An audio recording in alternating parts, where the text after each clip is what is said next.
if I die tomorrow. I hope you hear these words. I ain't here to flip no birds or sip no syrup. Hope the future generations can get this urge. Stay woke, youngin', and avenge these nerds.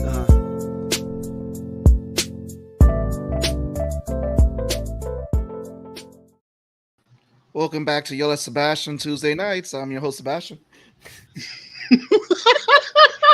Why is that the entrance? Why is that the entrance? Really, bro? It's Tuesday night. Another fun night.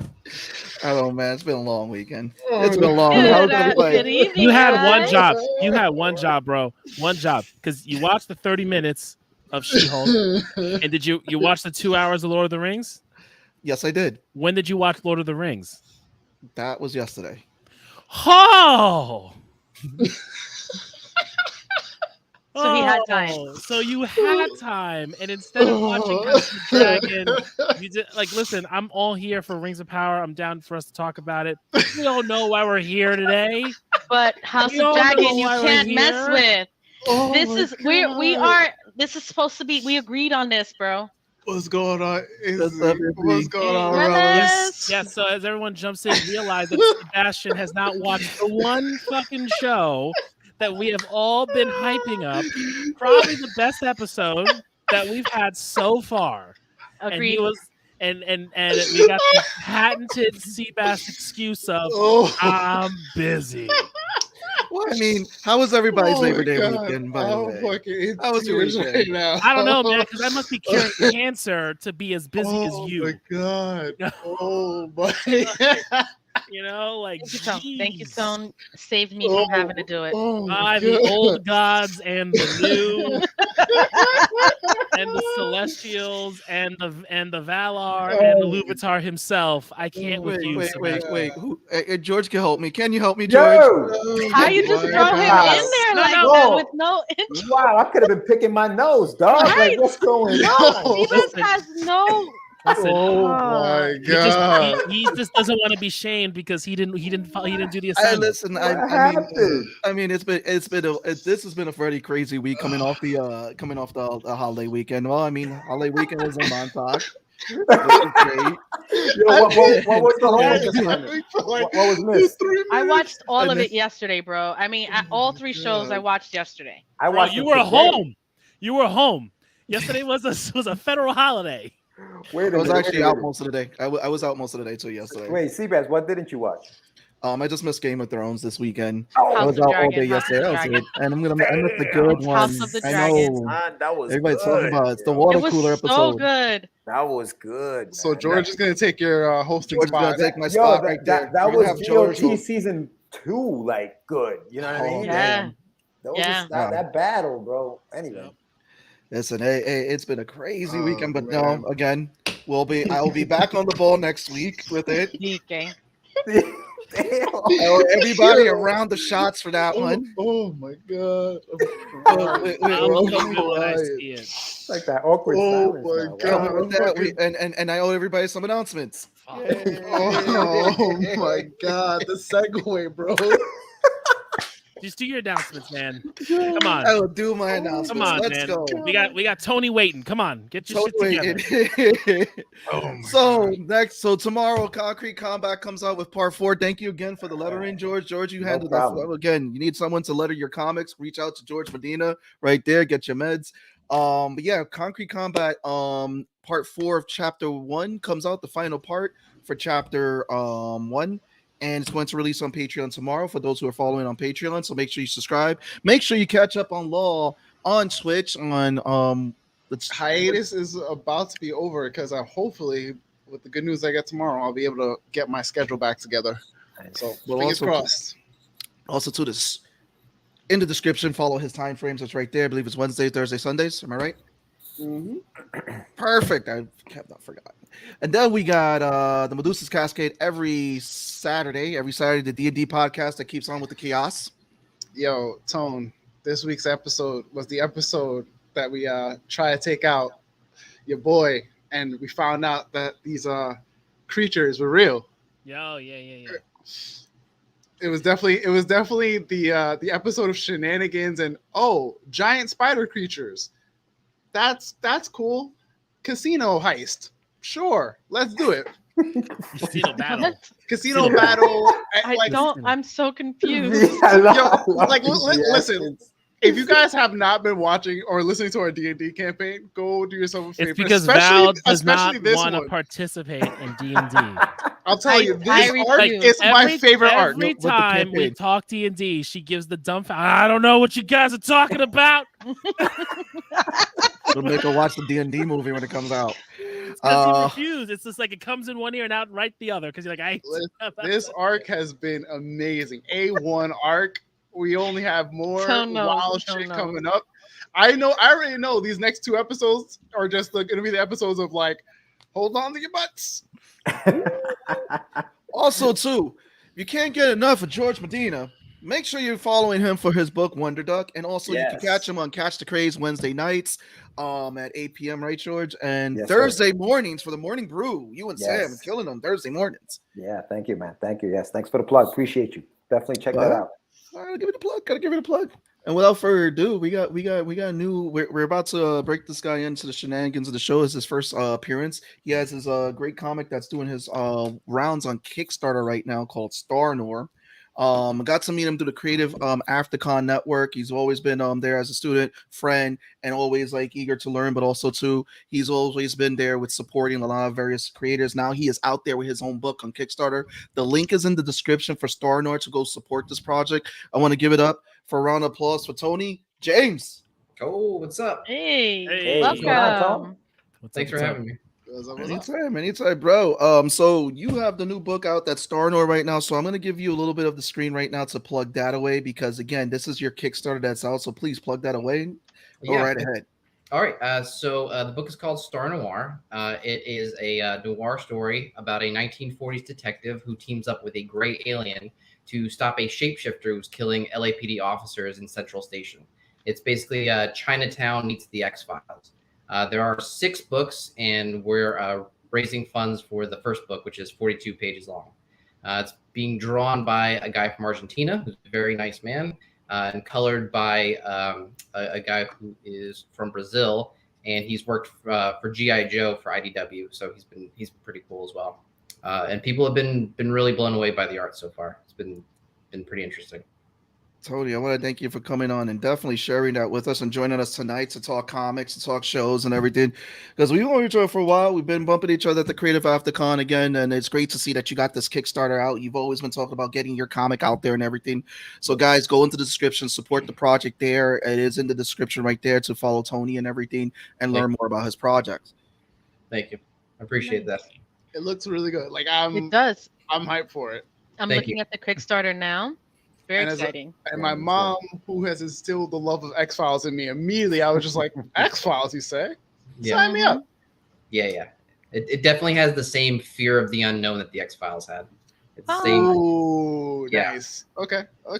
I love the fact is that there was a panel you were sharing on your page. Let me see if I could pull the first panel you see with the chest buster. Yes. Oh yeah, yep. That's a good panel. Mm-hmm. Yeah. That's a good panel right there. Yeah, he was murdered by an alien, and that's what the mystery is about. Yeah, which alien? Was it Ripley? No. Favorite friends? No, it's a shapeshifter, sort of like a doppelganger from She-Hulk. Sort of a similar thing going on. Very dope. Ooh, it looks like one of the police officers, so they got to figure out which one it is. Oh, that's fun. Okay. Yeah, I'm intrigued. But here we go. I just want to bring up that image, and it's not okay. There we go, because it's just fun right here. So yeah, I just want to bring up that image real quick. The one we were talking about. Again, if you guys don't pick it up because of this image right here, support that Kickstarter. Look at that beautiful art right there. Look at that beautiful chest busting action. Yes. Wow. But yeah, I mean, just tell everybody what they could get with the Kickstarter rewards and everything as they support the comic and everything. Yeah, you can get everything from the book, and then we actually have these baseball cards that we made that have each of the detectives and their different stats, even like the type of sidearm that they use in the story. And then you can also get this really cool poster that we made, which is the cover, but it's been made very vintage and has these folded crease lines on it. That looks pretty cool. I love it. I love it, man. Again, congratulations again, Tony. Good luck with the Kickstarter, as always, man. Again, Kickstarter is a fun beast. But as far as it goes, as you segue right into that, thank you for that, because we're gonna build up. We had a shapeshifter in She-Hulk. Yes, we did. This is your first time on the show, so we'll ask you, how did you feel about that shapeshifter? And then George, you take it after that, because I know you had your thoughts. I thought this was probably one of the more entertaining episodes of She-Hulk. The first couple of episodes of She-Hulk, I thought it was like, this is pretty fun show. But this one, it kind of had me laughing, especially that the post-credit thing. I was just like, man, that really joins the ranks of like Baron Zemo doing his little dance, or Maguire doing his dance in Spider-Man 3. It's just another one of those like, oh, it's funny, the superheroes just doing silly dances. I thought it was great. I thought it was probably one of the most entertaining episodes of She-Hulk. George, am I the only one that hated it? Am I the only one? Me? I'm the only one. You probably are. Yo, I'm gonna get out of here right now. He's a liar. He's a liar. He's just trying to be problematic right now. No. When I go online and I BS, no, for real, honestly though, this one was one of those shows that I had to hit up. Like I had to hit up Steve and say, "Yo, dude, can I come on?" Because after I watched, honestly, I was upset after I watched that show, dude. Because for you, I'll tell you what. Can I tell you why? Can I tell you my reason? Go ahead. You like green cheek slapping his. The show. Listen, as long as it's not about some Smithers bullshit, I'm here. I'm here. What you gotta say? The show is too short to have crappy stuff like this put on a thing. I feel like, and I'll tell you this. I was watching you guys last week. You guys had Lori on, right? Mm-hmm. And every time you guys spoke about She-Hulk, the subject went to something else. And I like the fact that she broke the fourth wall and kind of made a reference to the fact that they had too many cameos, because I think it takes away from her. Mm-hmm. I don't know. I've never read a comic. I've never read a She-Hulk comic. And as somebody who's never read a She-Hulk comic, I want to know more about She-Hulk. I know about the Hulk. I know about Wong. I know about, the Abomination. I know these guys. I want to know about her. And that's what bothers me about the show, is that we only have 22 minutes and it's all just, now this one is Megan Thee Stallion. Like, why? There's a B story that didn't need to be there. Like, she's an attorney at law. What the hell do I need to know anything about Pug? You guys let me know. Is Pug somebody that we're going to, I don't know. And I'm asking you seriously. Like, I don't know if maybe Pug is somebody that we're going to see later on. Maybe they're building something to that. I just don't understand why he's taking the case and not her. I thought that would have been a great, back and forth between her and Dennis. They have a thing. Maybe she's defending him and they find a common ground, or maybe they don't. She hates him even more. But to me, that was a wasted 15 minutes or 10 minutes, whatever they gave that freaking B story. Like, there were just things about the show that did not work for me. And like I said, I'm alone in this, but I hope it picks up. I hope I get more her. I think you hit that's really the major problem of the show, is because it's just very short. So there's a lot that's going on. I mean, with the character itself, she's like very reminiscent of Spider-Man and like Deadpool, who like they really play off of other characters in the Marvel universe, which is something she's done as a lawyer. She really interacted, like in this episode. I mean, we had some good drops in it. We had the Wrecking Crew, which made their appearance. We had a shapeshifter who made their appearance. Again, showing that we're going to get more characters in the MCU, because she dealt with a lot of people with powers and all that. I think the one thing that the show really suffers is that the episodes are too short. And you're right about that. I think that really does the show a disservice, because there is a lot that's going on. And what's cool though is the dude that plays the male lawyer, this is not his first time in a comic book role, because he originally played Pug was Vigilante, right? He was Arrow? Vigilante in Arrow. He was Vigilante, and he I can say this is that actor. He will play the role very well, and he did a great job as his version of Vigilante, not taking away what happened on Peacekeeper, because both actors who played Vigilante, like he played a dark, sadistic version of Vigilante that became Arrow's villain, and I was like, he did a perfect job. So it's interesting seeing him in this role and everything now as a lawyer, and I think they're just setting up her cast. But at the same time, you're right. I want to know what I missed from George complaining about my homegirl. No, I'm sorry. It's a good. VM, I'm gonna tell you what you told me last week. Watch the beginning. Just rewind it. Wow. You came at me like that last week. I sure did. I sure did. Man. I'll take it. But George, I agree. I agree with you. I mean, it's my biggest. If I have to make a complaint about the show, that's the biggest one. The fact that it's too short. And while I don't feel as like divisive about the whole, we're not getting enough of Jennifer Walters because we know we're getting a number of episodes. Like if this was like a 6-episode show, like Miss Marvel, I would be totally with you there. Be like, we haven't got anything. We haven't gotten a lot of Jennifer Walters, and we've only got 3 episodes left. We still have like 6 more episodes left. So we're building out the side characters. We got our first like legit She-Hulk trial thing with the parole hearing, which is something I've been wanting. I wanted to see her more acting like a lawyer, so like we get the lawyer sitcom show. So I'm hoping we kind of go down this rabbit hole of like, we know how good Pug is as a lawyer because we see it now. Before he was just the guy who said what's up and gave you the directions to the best bathroom to do number 2 in. And we see how good of a paralegal, I forgot her name, how good of a paralegal her friend is because she got Wong, she did her thirst trap picture to Wong and got him in there. So, she's building out her team. We're hopefully going to see more. We're going to see eventually Daredevil's going to come in and seeing their interaction come in.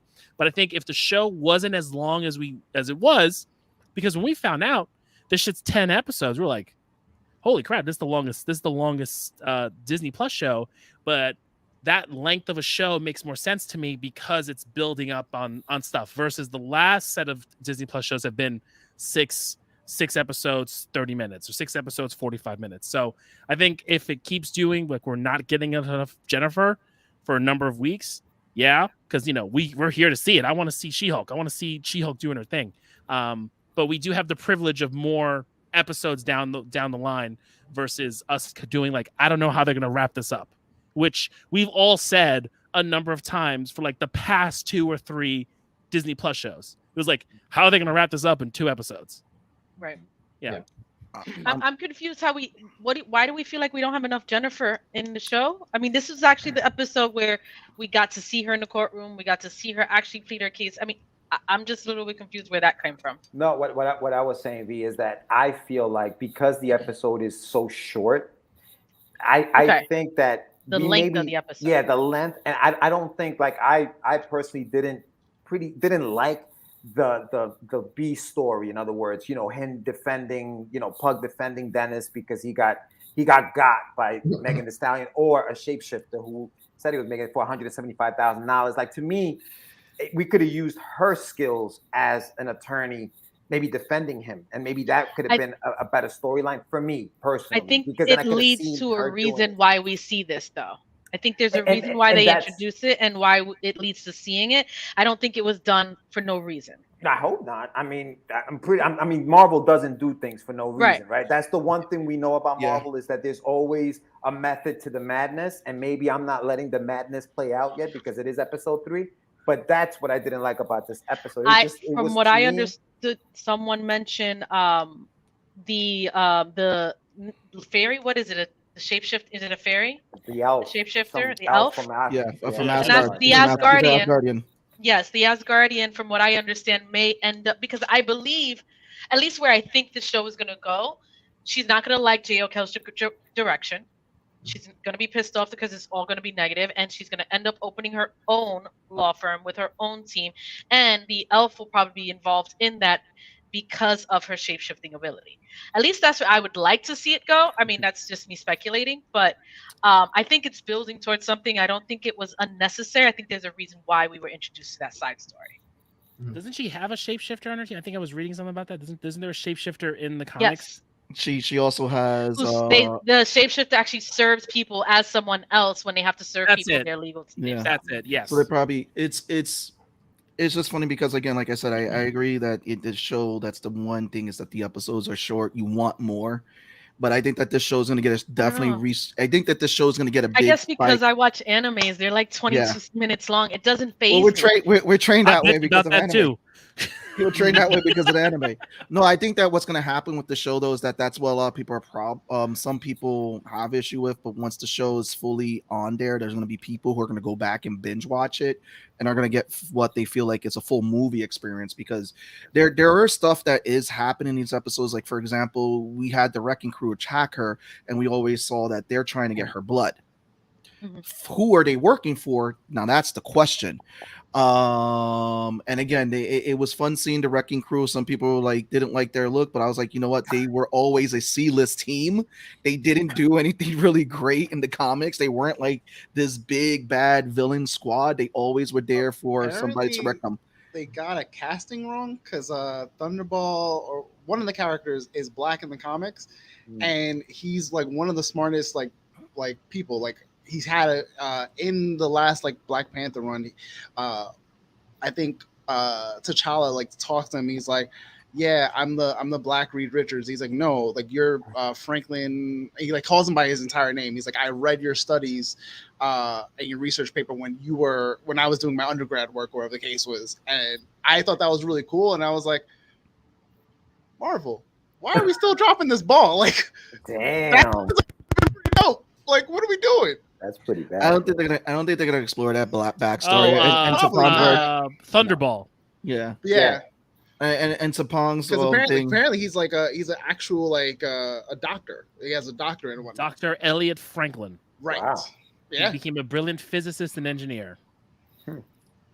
I always thought they were it was one of those things where he was a C-list character in the comics, but I think in this last one of the last Black Panther runs, they gave him like a redemption arc, and he became this really dope character. So I would love to see it, but let's see what happens. They did look super goofy, and I always thought that they looked super goofy too in the comics. They always got their asses handed to them. It's like, okay, we're gonna put them in the comic here. How can we make like, for example, there was one it was the Juggernaut series, and he was an Excalibur, and like, okay, we need him to beat the shit out of someone, and they bring in the Wrecking Crew. What does Juggernaut do? He beats the shit out of them. And there we go. That's what the Wrecking Crew was really for. A lot of the times I saw was they were cannon fodder. But yeah, I mean, there wasn't much with She-Hulk. It was just that with like you said, Puck with showcasing him. I thought it was funny with Jennifer when he put her on the stand to talk about her old colleague, which I thought was funny. And then the release of Abomination, and we got the return of Wong. How do we all feel with the return of Wong? Love Wong. Yo, I got incriminating himself. Yo, I love that he dipped. He was like, I got a Sorcerer Supreme business. I gotta go. He's getting too hot right now. I think he's a Skrull. I really do. I swear to God. I swear to him and the girl. So her paralegal. Because we were saying if they were Skrulls, we have to figure out where they are then. Because that's the other question. Is like, cool, we swapped them out with Skrulls. Because even we said at one point we were theorizing that Strange was a Skrull, and then we were like, maybe not. But if Wong is a Skrull, where is that other? Like, where would all these beings be? Tony, you want to jump in on that? Yeah, no, I love seeing Wong. He's almost like he's kind of fitting into that Stan Lee role of like connecting all of the different movies and TV shows together. So it's always great to see him. I love that he connected the stuff from Shang-Chi. I think that's where Abomination was in Shang-Chi. That was cool. That was cool to see. But yeah, he totally did incriminate himself. Yeah, he totally did. Just did all the memes. The guy, the kid piecing, to the Homer Simpson going through the hedge, all the disappearing memes Wong did.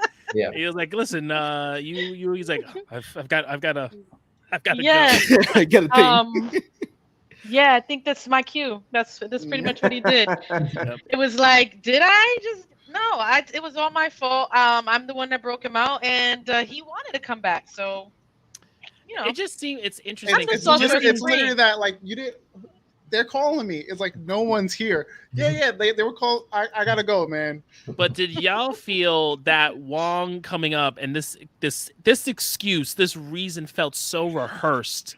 Yeah, it felt like bullshit. Else. There's something going on. That's what I'm saying. That's why I'm saying. Like, I need to train for my Sorcerer Supreme stuff. Yeah, he kept mentioning that it felt too perfect. Perfect, right? Too perfect. It was like the perfect alibi to get this guy out of jail. That's it. Yeah. Like none of it worked. They were like, yeah, you're gonna do all this stuff. You're going to help all these prisoners. You're going to do all these pen pals, and then you're going to get out of prison, and you're going to willingly come back. Right. And we're going to show that you're good to go. Obviously, he's joining the Thunderbolts. I'm not going to be surprised. Right. I'm not going to be surprised if that was more of like the Thunderbolts stuff versus... Skrull? Maybe do we have Skrulls on the Thunderbolts? No. Not that right? Well, not that we know of, but like right now, I think anything's fair game. No. Yeah, we should be getting our first. We should be getting. Apparently, we're getting a look. Or people who are attending D23 are getting a look at Secret Invasion. Yeah. But I mean, Wong being a Skrull is like the best way. Just he's been in every single fucking recent Marvel thing. Yeah. And because he travels through the portals, he could be anywhere. I mean, you know what I mean?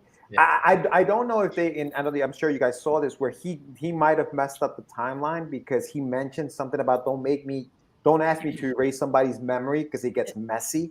Yeah. Right. I don't know if that was if that was a nod to Spider-Man No Way Home. That's what I thought. That's what I thought. But then it's out of sequence. Then it doesn't work, right? Like because when does No Way Home take place in comparison to this? They didn't put it within what timeline or where it takes place within what's going on. I would assume it takes place. No? I think it takes place probably before the events of She-Hulk, or probably a lot of the events that are going on right now. I think it took place definitely before Doctor Strange. So it's definitely I think it would have taken place before Hawkeye, but definitely after like the events of Multiverse. I think it took place after Hawkeye, but before Multiverse of Madness. Really? I think it also takes place at the same time that the Eternal shit is going on, because we do get mention of the Eternal stuff in She-Hulk. I think the only reason why I was saying like it probably takes place after is because if you're thinking like college application stuff, that's all like fall, winter stuff. So no, but they were waiting for their acceptance letters. That's more closer towards end of school year.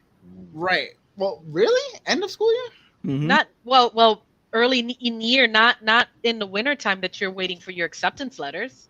All right, heads up. They have done it, and She-Hulk takes place after Moon Knight, before Miss Marvel. So, but after Spider-Man, after Shang-Chi. Yeah, okay. Yeah, so Spider-Man, so Far From Home. So after Far From Home, we've got Shang-Chi, Eternals, Doctor Strange, Hawkeye, Moon Knight, She-Hulk, Miss Marvel. Okay. Because because Disney Plus puts their things in chronological order on one of the categories. Oh, okay. Yeah. Gotcha. Also, too, give a shout out for Disney Plus, because those who don't know, they started putting out a show called Marvel Legends for people to become familiar with a lot of the characters from all the first phase when they're bringing them back, which I think is a good nod and a good way to keep people up to date on the characters. And it tells you what movies you can find these characters in and how their stories are told in order. So I think that that's a really good, nice little thing on the whole Marvel Legends brand. So yeah, I mean, the last one that they updated was Hulk, which obviously was coming back in She-Hulk.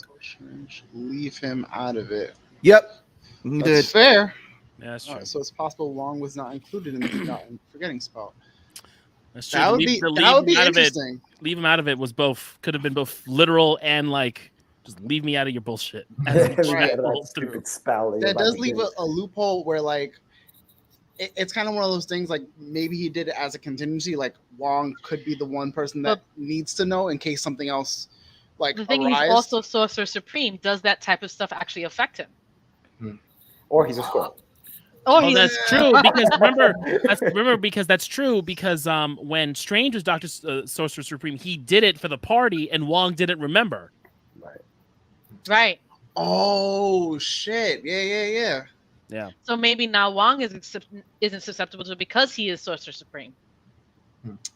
Ooh. It all connects. I like that. Okay.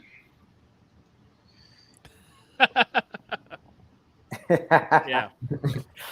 So let's so I think that's enough all we have with She-Hulk, because She-Hulk, again, there was a few things, and again, the internet went crazy with the whole twerk. Seabass, let's listen. The non-Targaryen watcher. Vmac, go ahead. What do you got to say? No, I just don't appreciate that it just moves right past She-Hulk and we're done and over like in like 10 seconds. No, but you have that. Okay, honestly, we were going to do 2 episodes at a time like we had planned. Oh man, just throwing us on blast right now. George messed it up. I honestly thought we were waiting till next week too, and then I saw that it was this week. So no, that's George was like, I want to come talk to show. Aside from all right, so we're being all thrown under the bus right now by Val. Anyway, sorry. So it's my thing is okay. I took the time to rewatch, like when I decided to sit down and catch up on my shows yesterday. I watched the first 3 and did it all in order. And the way that they flow together, I think once you guys watch it all, when everything is released, it'll feel better as opposed to short episodes week to week. You know, Val, real quick, I think She-Hulk would have been one of those shows or one of those properties that I think would have done really well as a movie versus a show. Unlike the Eternals, which I think should have been the opposite. The Eternals probably should have been a show rather than a movie. I think it would have been dope to see She-Hulk. Let them take their time, CGI really well. Because I love Tatiana. Like, I love that actress. Like, I think she's a really good actress. And I love a lot of what they're doing with it. I just feel like if they had just maybe said, you know what, let's make this a movie. I don't think she's a strong enough character yet to give her own title in a leading role. I think the way they want to introduce her right now isn't intended to be that large. She's not someone who she doesn't want to be a superhero. She doesn't want that as a role. And I think that would have been perfect. I mean, we're getting a lot of shows where they're like for example, The Boys, right? Anti-hero shows. Here's a superhero that doesn't want to be a superhero. Let's explore that. And make it really cool. You know what I mean? Like, I don't know. I just think they could have done a lot of cool stuff with her. I have a theory for that, and it's because Marvel, again, between the whole Universal and Disney thing with the rights of Hulk, that if they were able to get the full solo rights for the Hulk movie, we probably would have got She-Hulk introduced similar to how we saw Black Widow and Hawkeye introduced. But now it's like, okay, we're having her launched in her own show because I believe they have full rights of her property and don't share them like they do with Hulk and Namor. That's why we're seeing Namor being introduced in Black Panther, and that's why we see Hulk, like, they're finding ways to use him in other properties and telling his story. Like right now, her show in the first 2 episodes were kind of a way to get his story being told without them having to share the solo rights of the movie. Because the last time they shared those rights was when they did the Edward Norton Hulk, which is canon, but we cannot find it on any other service right now because it's just not on anything. So it's like, yeah, it's canon, but you can't watch it on Disney Plus because they don't allow. It's the same thing like with Spider-Man. It's tough to find the Spider-Man movies because you have to find where Sony is at, and I believe I think with Sony and Marvel they have a little bit of a better working relationship, but it's just where do you see the continuation of these movies? Good to know, Palm. That's good to know. Let's mark that calendar, babe. Let me ask you something real quick about Abomination. Do we think that he's going to end up being the main villain in this story at the end? He's going to be on Thunderbolts. This is probably an explanation of how he got out of prison for them to recruit him into Thunderbolts, which they've already. It's been rumored that Yelena's coming back and she's going to be the leader of the new Thunderbolts team. So you don't think we're going to see him? We're not going to see him at all in that compound and all that other stuff. No, we're probably going to see him again in Thunderbolts. They're setting up all the Thunderbolt characters in these shows. So we already have U.S. Agent. We had in the Black Widow movie we had Taskmaster. Yelena was set up in Black Widow and she's coming back. Who else? There's rumors that Punisher may be in it. And there's other Abomination's been confirmed to replace Red Hulk. Could their boss? You think that the Wrecking Crew's boss could be Julia Dreyfus's character? Could be. Could be, or they also saying Kingpin. Or Kingpin, right? And people are speculating or would like to speculate the leader. Yeah, because we got him in the Edward Norton movie. Yeah, he was teased as in the Edward Norton movie, and we haven't seen him since. Yeah, that would be good. But I know the main. Either that's going to be the main villain, the secret villain, or Tatiana is going to be the main villain. But we haven't, or Titania. We haven't seen her since the parking first ticket episode. Yeah. They did say something. They were talking about there's something talking about her legal troubles. It should all go away, and something to that effect. Where they mentioned her briefly, ticker, right? Yeah, I saw that. Yep. Tony, what are your thoughts on the Wrecking Crew? Who you think they're working for? Actually, I am such a normie. I did not even know that they were an actual crew. I just thought they were just a group of guys trying to jump her. I didn't know they were like. I mean, technically, that's what they are. It's Yeah, a group of dudes. It's just dudes. Yeah, I just thought it was just very ill-advised for them to try to like jump her like that because like what you guys are like regular guys. She's this like 8-foot tall woman. What are you doing? But it was cool to see that they tried to inject her and that the needle like it bent. They weren't able to get her. It was a good scene. Yeah, and it was funny when she initially is like, "Oh my god," and then realizes, "Oh wait a minute, like I can transform," and she just starts spitting her ass. But I thought that was funny. I like it. I don't care what anybody else thinks. You guys suck. That's all I'm saying. And it's just me, really. No, you didn't. I think you have one of the legit complaints, George. Like that, there are people complaining that there are people that are having it a longer show would work. Yes. Yeah. There are people complaining that she twerked, but there was an article that came out. There was an article that came out that said if Deadpool was twerking with Megan Thee Stallion, no one would complain. Everyone would be like, "Oh my god, look, Deadpool is twerking with her." But it's like, I don't know why people are mad. I get it's like it's silly. I don't know. I don't get it either. I don't get it. Literally, like all of like TikTok has been blowing up and whatnot about it, and like guys being like, "Oh, shit." It's like. Obviously, it's the guys that have never read a She-Hulk comic and they don't know the tone of the show, and like it's every person who's read the comic and like, this is what we were expecting. Like, I don't know what y'all were expecting, but this is literally what the show was going to probably be. First of all, I like to give a shout out to Boss Logic because he said like, "Yo, you guys want a serious scene?" He photoshopped She-Hulk twerking on top of the steps that the Joker danced on. Like, there you go, your serious scene. And then what was it? We got one of the funniest memes I think that came out that said the only person that can handle all that ass, they have Tobey Maguire Spider-Man dancing right behind her when he was doing all the emo shit. Oh, I hated that in Spider-Man 3. That hell dancing. That was thing. It was so bad. It was done. First of all, Spider-Man 3. There's so much that. I don't even want to go there. We're not giving that movie airtime. No, we're already giving the fact that it fits for that meme. Keep it going. Where we're going next? Tell me, where are we going? Are we staying in Marvel, or are we hot? Are we hopping on a G6 to Middle Earth? Middle Earth. All right.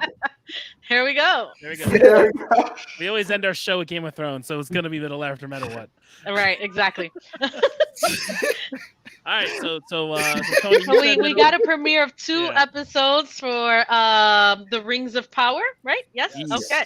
Yes. And a lot happened. First of all, Galadriel is a beast, and I'm so happy to see her. That was so much fun to see her take down the snow troll. Yeah. Snow troll? Yeah. I'm still learning the verbiage in this world. Don't judge me if I screw it up. It was interesting to see the relationship between Elrond and Durin. Yes.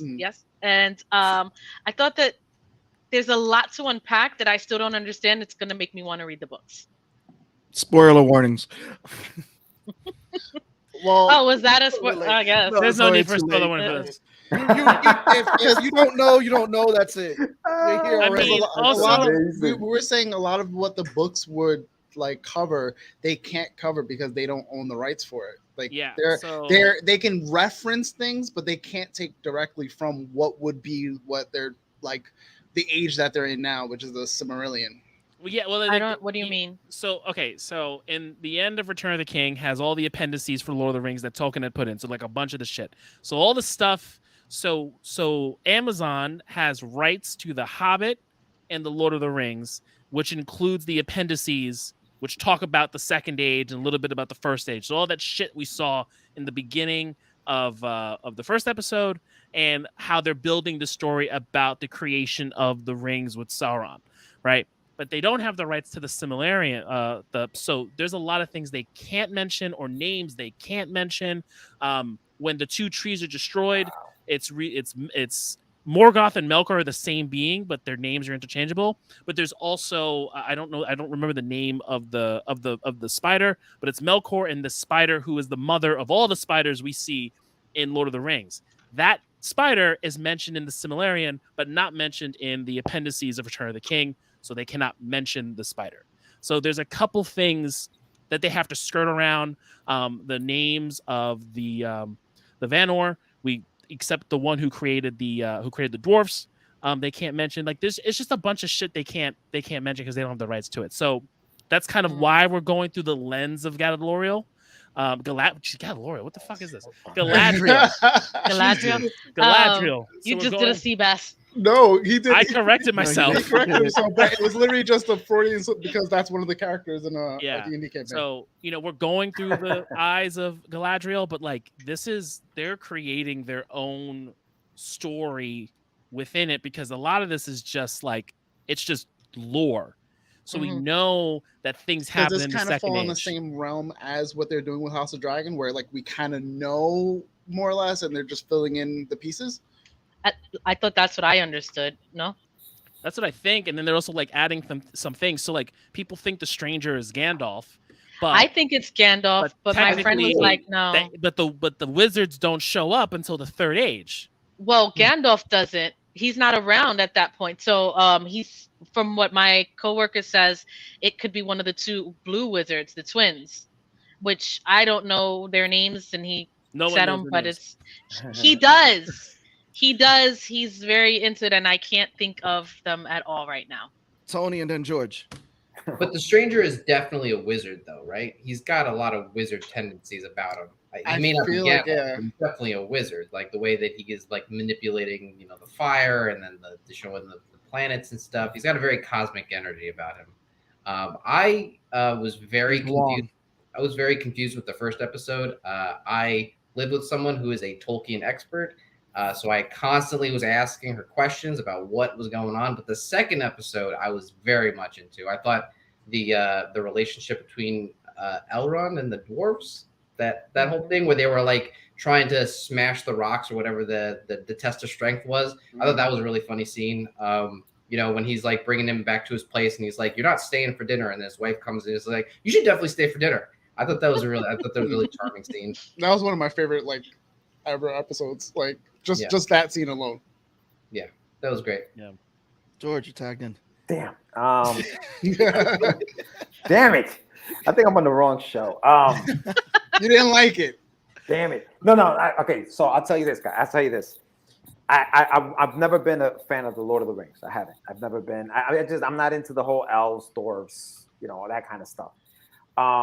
When my friend put me on to GOT, she was like, "You got to watch this," and I was like, "Dude, I don't do dragons. I don't do the whole fantasy shit." She's like, "No, Game of Thrones isn't that, dude. You're gonna like it, the show itself." And I was like, "Sure enough, I loved it." So I was like, "You know what? Let me give this Lord of the Rings thing a chance." No, it didn't change my mind at all. Like I appreciate Tolkien's writing. I think they are great books for what they were. It's not my cup of tea. It's just not what I like. I will say this though, I did enjoy the score of this thing. You can tell they have money. Like the cinematography, like the way these things look, I'm like, holy shit. Like this looks amazing. And like the music, I'm like, who's making this music? Elfman? Like who the fuck is doing this music? Like they have so much money to spend. They're spending it. Like they're doing an incredible job. And to your point, Tony, I did enjoy the second episode more than I enjoyed the first one. Because I think that there was, like you were saying, a lot of world building and a lot of like catching people up to what's going on. And I was like, I fell asleep 3 times watching the beginning of that shit. I was like, what the hell is this? Exactly. But by the second episode, I was like, all right, there's a lot of stuff going on. There's tons of characters in this book, in this story. And, they're going to have to unpack a lot of shit. But, listen, I appreciate how well made it was. It's just maybe I'm just not the audience for the story. And, that's it. It's 58 million. So you never watched any of the Lord of the Rings movies, The Hobbit, anything, and you didn't like them? I watched the first Lord of the Rings many, many years ago, went to the movie, sat there for 3 hours to hear this motherfucker say, "I'm so glad you came with me." And I was like, what are we doing? Like, what happened? Nothing else. I was so pissed, dude. 3 hours of my life for freaking Rudy to tell his boy, "I'm so glad you came with me," because they were just about to go get these rings. And I had never read. What, you talking about Frodo and Sam's? Yes, Frodo and Sam. That's the final scene. I was like, 3 hours for this shit? In Return of the King? No, the first one. Was that the first one? Oh, Fellowship? Yeah. Fellowship of the Ring. Okay, but yeah, sure, Fellowship starts out and like, what the fuck am I watching? But then you get to the Mines of Moria and the shit just kicks off, man. It does, it does. But that right there was the one that was like, oh man, I'm gonna sit. And I watched the other two. Don't get me wrong, I did, and they were beautiful films. I mean, they won Oscars for how. And I was telling Sam earlier today, they changed the game when it came to visual effects. Like what he did. That director did for these films, that's where we are now, and that's what this show is going to do for streaming if they can afford it. Is make everybody step up. Yeah, no, that's this is the best place to do it. They got rocket ship money. They can make. I know. Wait, is it 15 million per episode, or was that for the what you call it? I heard a crazy number. It's so expensive. I heard some crazy number, dude. I'm like, what? It's so fucking expensive. And then, but you watch it, like you watch this shit. Like you watch the beginning. You don't even have to know what the fuck is going on. Yeah. But you watch the beginning and you see Valinor and you see the two fucking trees and you're like, yo, this shit's beautiful. Mm-hmm. Like this shit is beautiful, and like I'm like, Jesus fucking Christ. That's money. That's money, bro. That's money. It is. And big shout out to Jess because she's the only person in the whole crew that got to go to actual Hobbiton in New Zealand. Oh, wow. Where it still stands. The family. So the place in the Lord of the Rings where the hobbits lived at, it still stands today on someone's farm, and they actually take people on tours there. So yeah.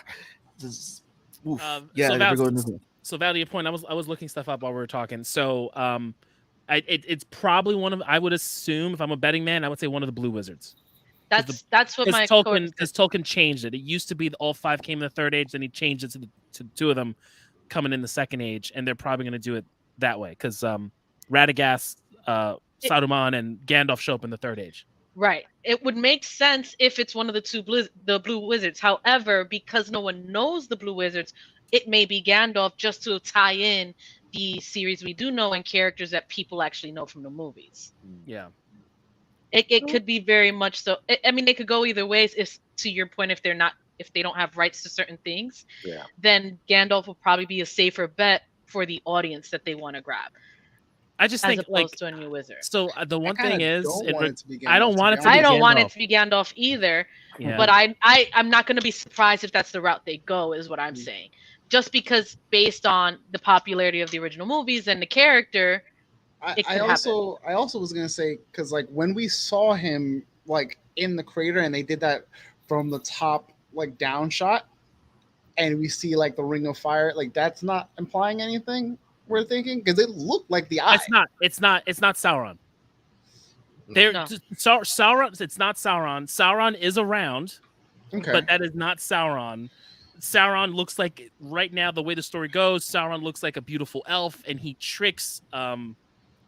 Oh my God! The elf smith that is with Elrond, to making the rings. He tricks him. Celebrimbor, is that it? Yes, I'm getting the name fucked up. He tricks him to make the rings. He gets him to make the rings. Sauron like tricks them and does all this shit to get him to do it. So it's not Sauron. We're supposed to see Sauron because the actor who plays him as an elf, he did show up in one of the trailers. But it's not the stranger. Because part of me thought like one that looked very much like a Red Eye kind of situation with fire and him being in the center of it, but also that like I don't know enough of the Lord of the Rings like mythos to know if there's an aspect of like Sauron that like I'm here as like the host body back wherever, and I sent out an aspect of myself to kind of like manipulate and trick and be a part of the realms of men and whatever the case is. I mean, Sauron and the wizards, they're the same type of being. Yeah, they're the same. They're the same type of being. Interesting. Okay. The thing is, from what I understand, the gods prevent the wizards from being able to use their full power because of how it destroyed Middle-earth before in years past. However, Sauron, on the other hand, does not give a fuck and does what he wants to do, and why he's in pursuit of stronger power. At least, kind of what I understood. Okay. While the wizards are supposed to be there to help men build and go join against Sauron. And the only one who actually does that is Gandalf, because the two blue wizards, according to what I understand, is they're somewhere off in the east. Radagast did not give a shit about people. He focused more on the forest, and then Gandalf is the only one who actually tried and brought them together to go against Sauron. I just gotta ask, how did everyone feel with that open battle sequence when all of a sudden you saw a dragon fighting a griffin, and then you see the griffin coming down and like all full of flames onto the whole crowd? The entire like all the visuals they've had in the show so far looked amazing, but I gotta hand it to like the fight choreography for some of these fights. I'm totally here for it, because if Galadriel is like fighting like that right now, bro. They're making Legolas look whack right now, because Legolas. Chill, hold on, don't talk about my boy. Listen, respect to Legolas, that he threw it down. Shield surfing. Galadriel was a game right now. She was a game. She slid down that sword, went around. Yo, that scene attacking the snow troll was so lit. I was like, wait a minute, hold on, rewind. It was so smooth, like just so smooth. Agreed. Yeah. Who was that character with that looked like the moon god from freaking Moon Knight with the skull, the bird? He was an orc. That scene, that was cool, man. When she killed the orc, that popped out of the ground. Yeah. That was really. She was just like, "Here's your fucking evidence." And you know what? I love the practical special effects on that character, where they didn't use any CGI. It was literally just that. And then the way he looked, it was creepy. I saw that thought that scene was really. What's the girl's name? Bronwyn? Is that Bronwyn? Is that the character? Bronwyn, yeah. Bronwyn or whatever. I like that storyline with her and Aranda. And big shout out to Ismael Cruz Cordova, who's Puerto Rican, playing with the accent. All right. He's killing it with that. So big shout out to him. And I really enjoyed that whole that group, those group of characters. I enjoyed that whole what they're going through and what's about to happen. That side story apparently isn't part of the actual storyline. It is something where they're building into the lore of the show, because there's so much in that you can use in the show from the story itself, and this is actually something on the side that no one really knows about. So it's something new introducing to the series, and I'm liking. Want to see where it goes and how it ties into the main story. That's messed up. That I like that. The shit that's not part of the story is what I like. That's the book. Well, I think that's how you hook in a new audience too when it comes down to the lore and all that. Yeah. But I think it's easier that way too, because it's like, one, if you don't have access to the source material of Silmarillion, all you've got is appendices. Like you've just got your main beats of the main important things, and then that lets you build your story in a certain way of introducing us to characters and stuff. Like even like the Harfoots aren't a big to do. They're just, they eventually go to the Shire and all other shit. But same thing with House of the Dragon. Like we've got the main beats, but the writers can create. I don't think they're creating characters, but they can create dialogue to move the story along. But in the Second Age, though, is like 1,000 fucking years. There's so much time between the Second Age and the end of the Third Age that we see in Fellowship that it's okay for them to create these stories and tie these things together while the Rings of Power are being created. I mean, that's and if you get introduced to it and you want to read Tolkien's work and you're a new fan to Lord of the Rings, great.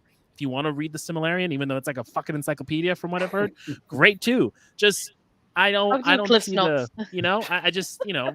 it's just giving more content to a world that people have loved for, that's like the grandfather of high fantasy. That's my main gripe. Like I don't want it to be Gandalf, because I think like at that point you're like literally just changing story. Right. Like you're just changing a main plot point of when Gandalf showed up. Just make it a blue wizard. You're already going to give us all this information. We have Galadriel, we have Elrond. We have Sauron. Like that's all we need. You've got 3 main players that we knew from the first set of movies. Let everything else be like either characters that we've heard of in the lore, or you make some other characters up to kind of move your story along. It doesn't need to be changing a major timeline point, because I think they're already messing around with some of the timeline, but nothing super major like a wizard showing up. Did we say last week? I don't remember if we know where they're taking this story, because I know like for Game of Thrones, obviously they're trying to do like a certain period. For this, are they just literally sticking to the Second Age?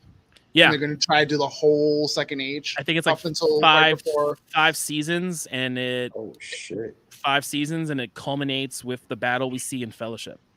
Okay, and maybe even we see Isildur, and he gets the ring, and Elrond has to, the whole that first minute and a half of Fellowship is we're gonna get expanded into potentially 5 seasons of content. Wow. Yeah. Wait, how many episodes per season? Like, how many episodes is this season going to be, you think? Or have they said? I don't know. I think. Good question. Let's find out. That's a lot of fucking money. I'm just thinking about all the money. It's Bezos, man. They got the money. I mean, this guy flew into space on this first season's 9 episodes.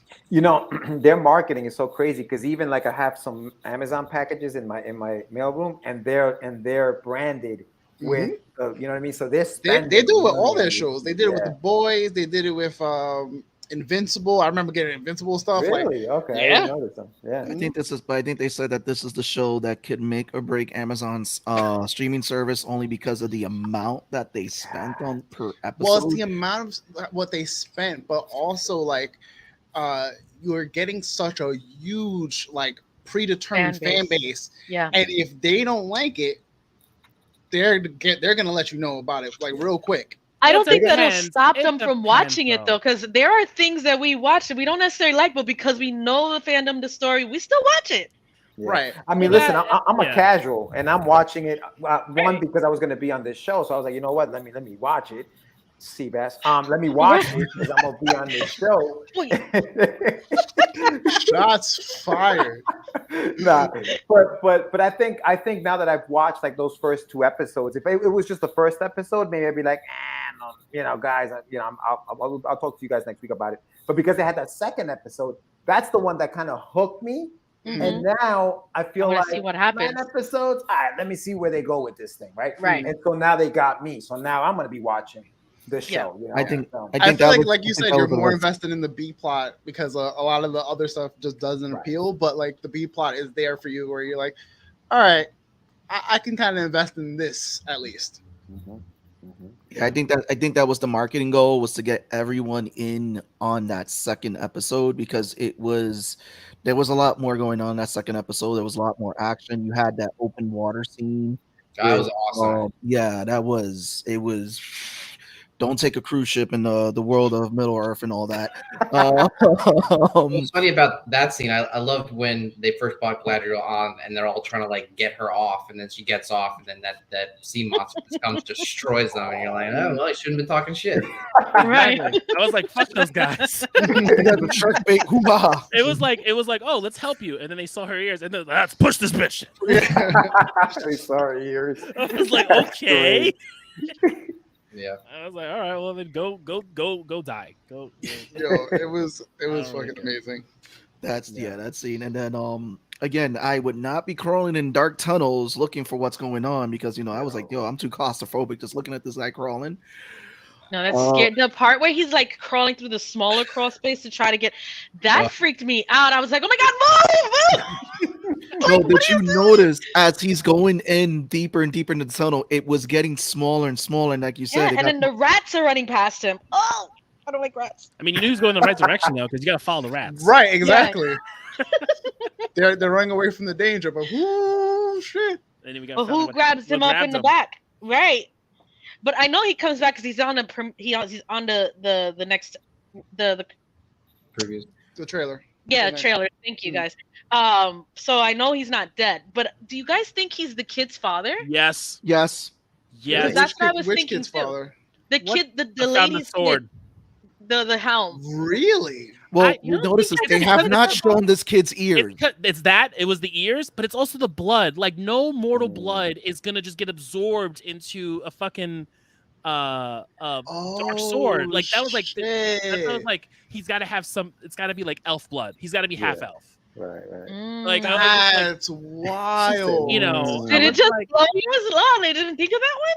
Because honestly, I didn't think of it, because the way they interact with each other felt so like they hadn't done that kind of deed, and they weren't like that. You know what I mean? So I was thinking like, he's just like, I hate this guy. He's not my real dad. Like, I was like, oh, I don't think the kid knows. He won't be the stepdad. I don't think the kid knows. I don't think the kid knows. No.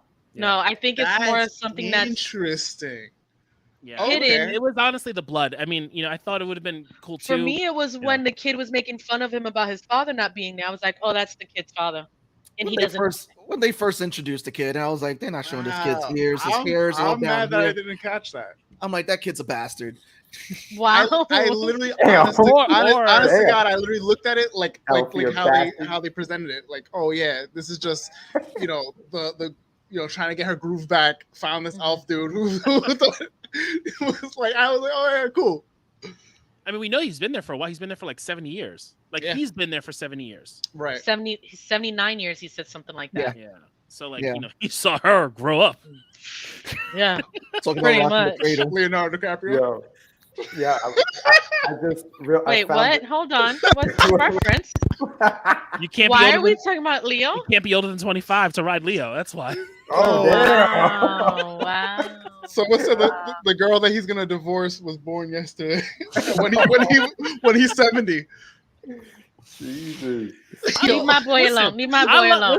Listen. I love Leo in all the movies, and my favorite role of him is as Calvin. He's Candy. never getting married. But at the end of the day, and he's all about the earth and the environment, even though he's got his yacht, and is like, listen, he just dates young women. It was like, this is jam. This is jam. There's a cutoff point. At 21 to 25 mark, I'm like, dude, like, because he ain't got to wife him. He's not doing the Clooney route. He's like, I'm not gonna find me some incredible woman who's done worldly things to tie me down. Apparently, there's someone on Lawyer TikTok that has a reason for it. It may not be the reason, but it was like some statue of like, oh, after a certain point, he doesn't have to pay that much and whatever. And it was, what? I'll send you guys the TikTok. I was like, oh what? Shit, yo, it's funny. It's Anyway, again, let's get back to it. Yo, real quick. So I was looking at this because I'm obsessed with the money. 58 million per episode for the first season, which has 8 episodes. $465 million total, and they're committed themselves to 5 of these motherfuckers. Season 2 is moving from Auckland, New Zealand, to the United Kingdom.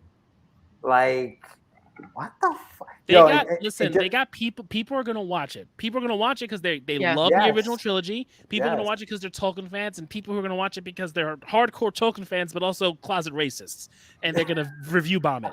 Like you got 3. They turned off reviews. I know for 72 hours they turned off reviews. But like also, if you look at the Rotten Tomatoes, though, like the audience score is tanked, but the critic score is high. So like we're gonna make this show because clearly it's good. You know, it's. Listen, like I said, I'm not a fan of the thing, but I'm hooked now. I'm like, now it's like a bad accent. Like I gotta see where it goes. I gotta see what everybody's exactly. Like, now I need to know. By the way, HBO's final season of Game of Thrones, $15 million is what they spent per episode. Oh, terrible. That's a big difference. That's a big 15 million over 6, but I think it was 15 million per episode or per episode, right? Yeah, 15 million per, and a huge jump from the $6 million price tag on the first season episode of Stranger Things. So Stranger Things, Netflix spent $30 million per episode for the 4th season. So they were spending money too. Surprised. Not surprised. But Stranger Things makes money, bro. You laid off all those people, and so that episode money to fund your show. That season was freaking great. Yeah, no, it was, and they always raise those freaking subscriptions $1, so you don't really notice it. I'm like at $16.99 now when I started at 9. Bro, millions of people have Netflix. They make their money. Whatever. Yeah. Hulu's going up $2 in October. And I'll still pay for it. I know. It's still cheaper. It's still cheaper than cable. Only if you have one streaming service. Not if you have 18. Yeah, word. Each other's like Apple, Peacock, Paramount, Hulu, Netflix, HBO. But do you pay an extra? But do you pay an extra $22 for a broadcast TV fee, another $14 for a regional sports fee? Nah. Listen, you don't work for them no more. Cut this shit out. I don't work for the cable industry no more. Actually, I do pay because I pay for cable. I still have TV. I like having TV. I'll be the old lady. And I stream Because I like my sports. You know what I mean? Yep. I like my live nothing sports. like there is nothing like Amazon live. has sports. Hulu has live sports. Paramount Plus not the has same. sports. Not the same. Not the same. It has live sports. Listen, it doesn't matter. What? I don't care about your argument because I'm not going to listen anyway. Welcome to the show, Tony. I don't know what you're talking about. You use it as live sports analogy. Listen. You know what? I like USA, TNT, Sci-Fi, I like FX. TNT. Listen, if you can, Tony, if you can tell me how I'm gonna save money if I cut that shit out by just getting all these streaming services, I'll do it. But you still have to pay for the internet. I'm not saying. First of all, the internet is where you're paying the majority of your money. Yeah, that's it. It's like $50 just for internet if I take everything else off. I just like, what, motherfucker? Yeah, but internet's like they caught on. Yeah, they no, did. I have a gig speed, so I spend a little more with Files. Oh, see, look at you. I like Files though. I ain't gonna lie. I like that Files. All right. Anyway, yes. I digress. My bad. Is it time to jump into another round of dragons? Tone, you ready? Wait, before you jump in, yes. Is Ismail the guy in Rings of Power? You said he was Puerto Rican? Mm-hmm. Yeah. All right, that's what's up. Right. So we got another one. Yeah. Another one. Yeah, we're all Caribbean somehow from here. Ismael Cruz Cordova. Yeah. All right, good for me. Love that. Yeah. Also, Elrond looks like Scott Snyder, which is just driving me crazy. I'm not happy with the casting of Elrond, honestly. Because I picture elves. No, elves are very attractive, very Legolas, Ismail. Like they gotta look a certain way, and that kid Elrond is not that. Were you attracted to Hugo Weaving? Who? Get out of here. Let's go to the next thing. No. You got to give me an actual character name, not the actual actor Agent name. Smith. The actual Elrond in the original trilogy. Oh, yeah. He was an attractive man. Really? You thought he was the original Elrond? Yes. Okay. No. So look up a young Hugo Weaving and look up this actor, and they look similar. Me and my wife looked it up. No, absolutely. Okay. All right. You know what? I'm going to do it right now. Don't clown me. Do it right now. Look, it doesn't matter because you're going to tell me it doesn't anyway just to say that I'm not right. So it's fine. You can tell me after in the green room how right I am. Because on the air, you're going to be like, you're lying. This kid looks nothing like, first of all, oh my God. Also, by the way, for the folks playing the home game, the actor who plays Elrond was also the actor who was the young Ned Stark in season 6 of Game of Thrones. Yeah. Oh shit. Yeah. Okay, good to know. See, that fits, but him as Elrond, absolutely not. I don't. It's fine. We don't see eye to eye. That's okay. Okay, I'm just saying. It's just that I think it's the chin. I think it's the jaw. Problematic. Wow. I don't. Oh, you go. Oh, here we go. Right again on the White Stallion. These stupid Sony movies. Pong. Thank you so much. Oh my God, I'm fucking crying over here. I don't appreciate y'all picking on me, and I'm not problematic. I'm not picking on you. I'm just making counterpoints. That's all. Because I understand that. I'm just saying that the kid that cast as young Elrond isn't attractive enough. That's all. Oh, young Ron Hubbard. I mean, if you got Ismael as one of the elves, he's freaking hot. Legolas, come on. You got young Elrond looking like a young Dookie Howser? Young Dookie. We're gonna pretend that Neil Patrick Harris is not a good-looking man. Bro, what? Young Doogie Howser. Wow. All right. He does. I'm not. That's a visual. That's a visual. I'm not partaking in this nonsense here. Okay. All right. I'm just saying. Oh boy. All right. Okay. We're the reasons why we can't have nice things. So, all right. So, are we done with Middle Earth and Valinor and all of that? Yes, we are. All right, we're switching on Let's over. go into my next favorite thing ever created. All right. I don't know why I'm up here like this. All right, so we're talking episode 3 of House of the Dragon, second of his name. Obviously spoilers are being will be said. Do we have a major spoiler? Because I think there was a. Well, one of the main. Well, okay, so one of the major spoilers is it worth the tone? She's pregnant? No. Which one? Which one? Because all I was gonna say was this episode ended with the biggest version of "Hold my beer and watch me." Oh, dope right there, bro. And also for those playing the home game, my man had no verbal lines in this episode. The entire episode. He didn't talk not once. He didn't say one thing. Damon is a everyone's beast. like, yo, Damon is That's that your favorite character, He's bro. that dude. He got that letter, and it was I like, don't do need I you, smell what? bitch? It smell like bitch in here. He's like, I'd rather die than let my brother show me up. Yeah. The petty is strong in Damon. The petty is so strong. Talk about don't kill the messenger, bro. Like the man just handed him a letter. Be like, yo, please. also, like that messenger was so extra. Lord Damon, I bring a message from King Viserys, first of his name, King of the Anvils, of the first man in the Roy. And he's like, my brother? Okay, sure. He knows who he is. He deserves it. You're right. He said he deserved it. Just for that. Why are you rattling? Like, I understand, like, oh, you know, here's a message from his grace, King Viserys. That would have been cool. But yeah, not the titles. I'm like, I think that's what set him off. And then in front of everybody, that just makes him look even less competent. So he was like, nah, I don't need this. Nah, I don't need this. Get out of here, bro. Oh my goodness. All right, but before we get to that battle, I really enjoyed the opening sequence of us seeing the battle of the Stepstones, and then the one of the guys is like getting nailed in. He's talking mad shit to the crab feeder, and then you see the dragon. He's like, "Oh, my prince, come save me!" And then That was good. Like, bitch, I don't care about you. Yeah, That was First great. of all, his Damon's dragon, Caraxes, is it? Yeah. Is so huge. He looks more like the dragon from From The Hobbit. It looks like Smaug. No. Oh, Smaug. Smaug, yes. Yep. Huge.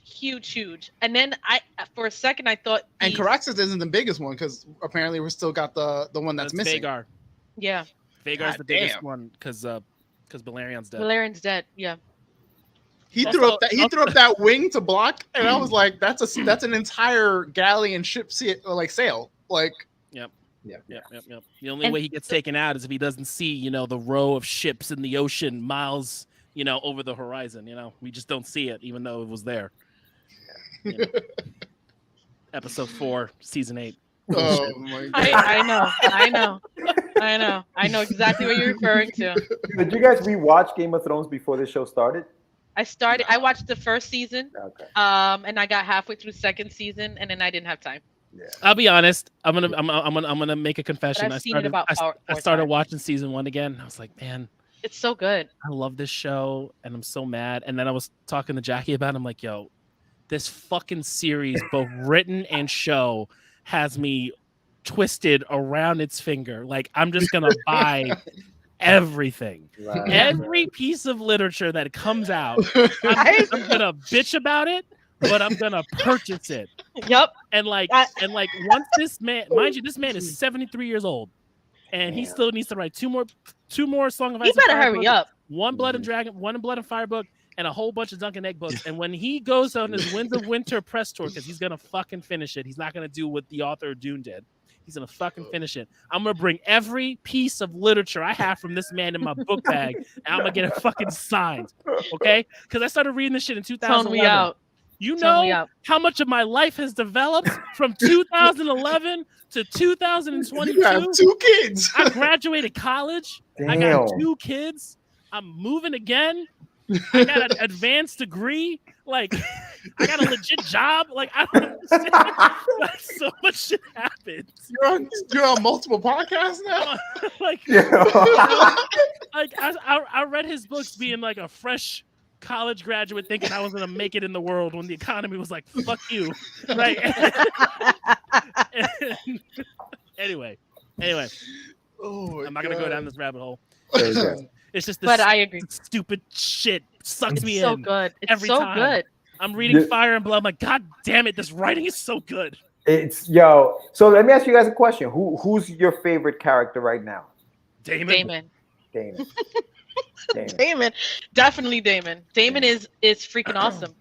And So I will go say ahead. it was Damon this episode. Like this episode, Damon, I was like, Put some respect on that man's goddamn name now. I'll be honest, even man. first episode when he came in and took out the cloak with the white clothes. The first 2 episodes, you know what it is? It's one of those characters so well written that you kind of, I know he's the bad guy, but you understand him.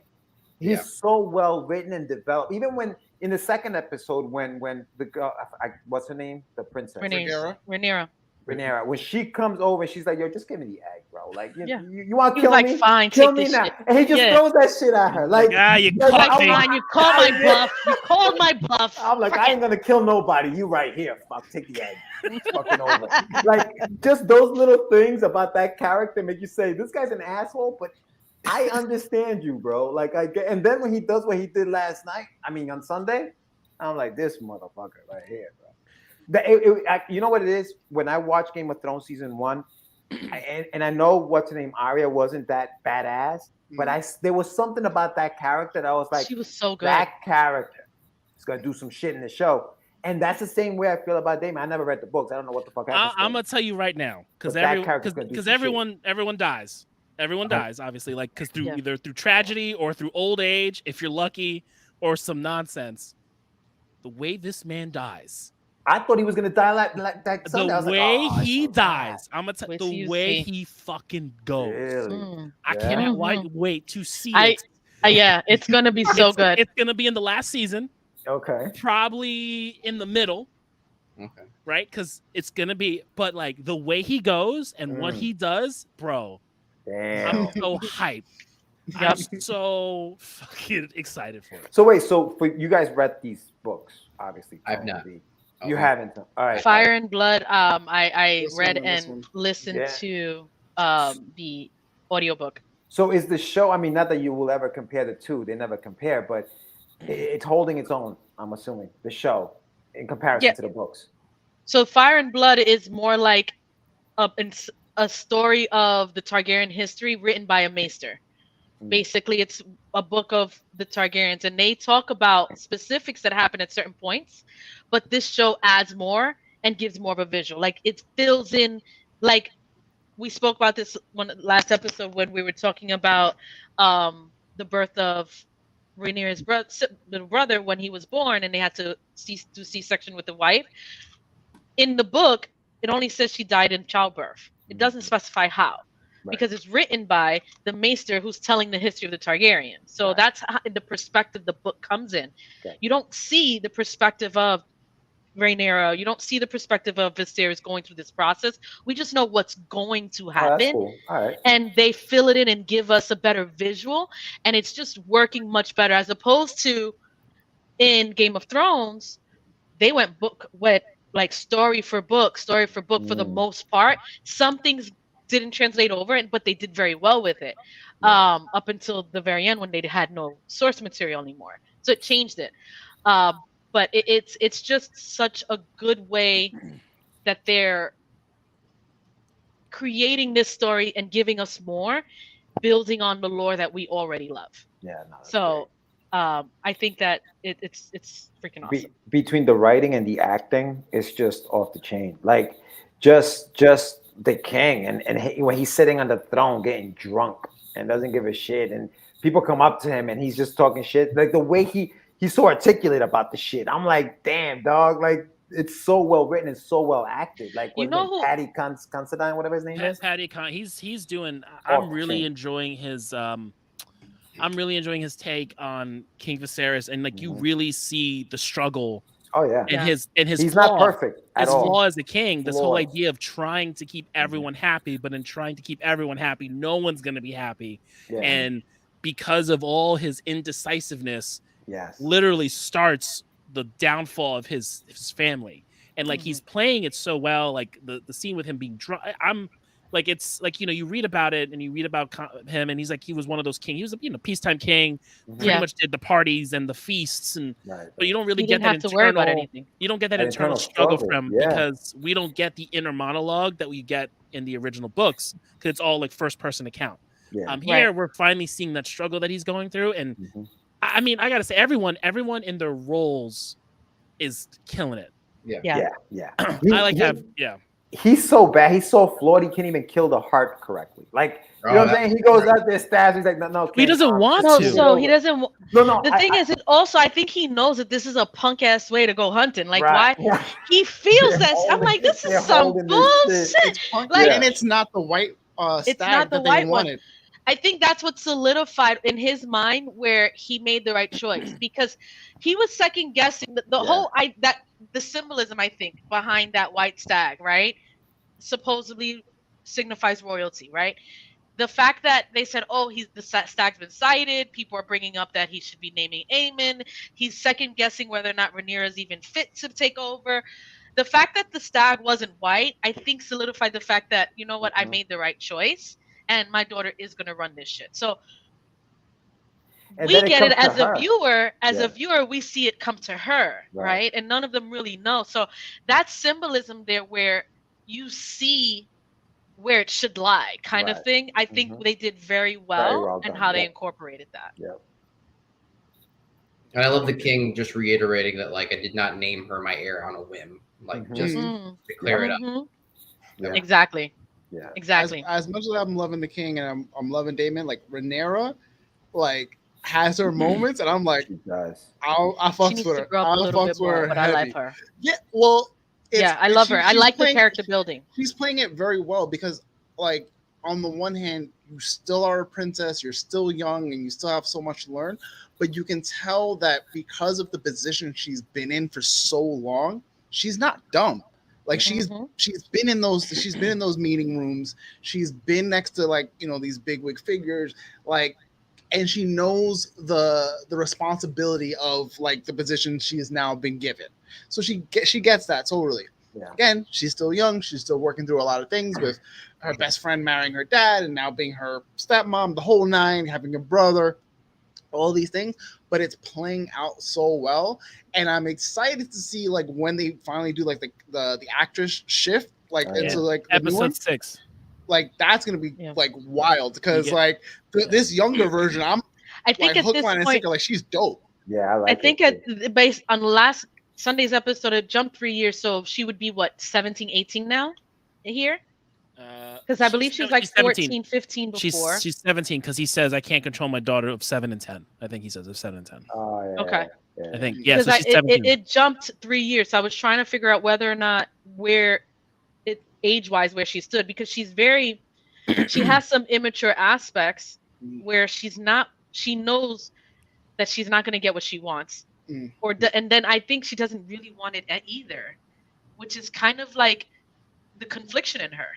Like, she's fighting for something that she knows she should have, but does she really want it? Because she's not really fighting for it. Does that make sense?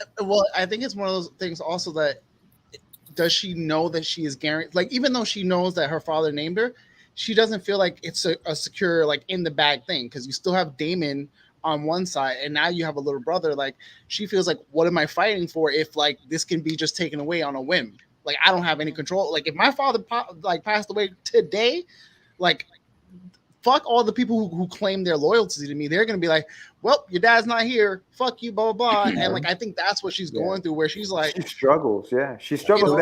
You know, that scene where she's inside the carriage. She's like, nobody's here for me. Like, nobody's here for me. Ironically, they are. You know what I'm saying? There's a dude there that's trying to get.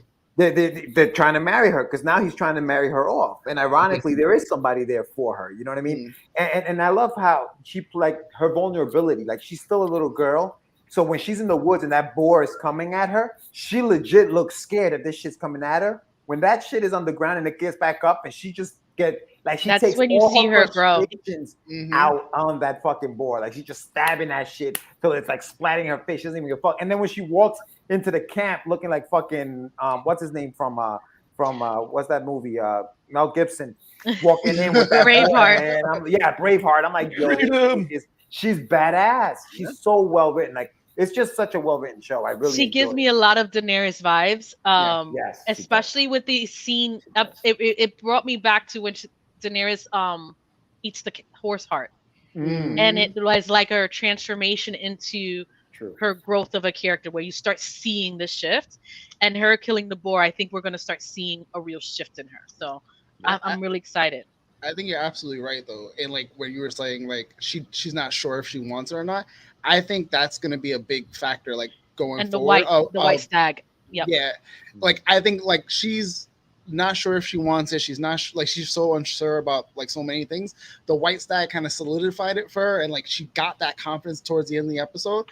But going back to like what we said in early episodes when she had that conversation with her aunt, the queen that never was, I think she when she went toe to toe with Damon was like one of those situations where like if I can get anything done, I'm gonna if I want anything done like at all, I have to do it myself. And I think that's like gonna be that like flip of the switch where she's gonna be like, fuck it, like you don't have my back, you want to sell me off to the next person, you want to do this, fuck it, I'm just gonna do it on my own. And it's gonna come off where not a lot of people are gonna like it, but I'd be damned if someone's gonna be like, I can't respect that, Yeah. Real quick, let's do a roll call. Favorite part of this week's episode. Tony. Can I say I'm mad that they didn't show that fight with Damon? Like me too. Oh, I was just gonna say that, Lo. Seriously. I was watching it and I was like, are we really not gonna see Damon kill the crab feeder? Like I was like, I'm okay. So cool. least favorite part. I mean, sorry, cool. That was the only thing that I was mad about. That was a gripe of mine too. I was like, all right, cool. So we got Sea Smoke coming in to save the fucking day.